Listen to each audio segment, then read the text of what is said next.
आत्ताची महत्त्वाची बातमी समोर आली आहे। जायकवाडी धरणामधून पाणी सोडण्यात आले आहे। सायंकाळी 5 वाजता नदीपात्रात पाणी सोडण्यास सुरुवात झाली। 10,000 क्युसेकनं पाणी सोडले जात आहे।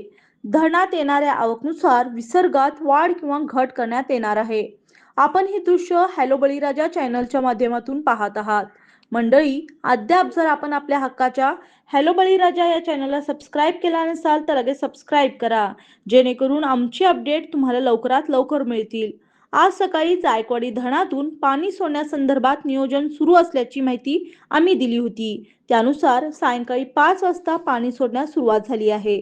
जायकवाडी धरण 92.7% भरल्यानंतर जायकवाडी धरणातून पाणी सोडले जात आहे।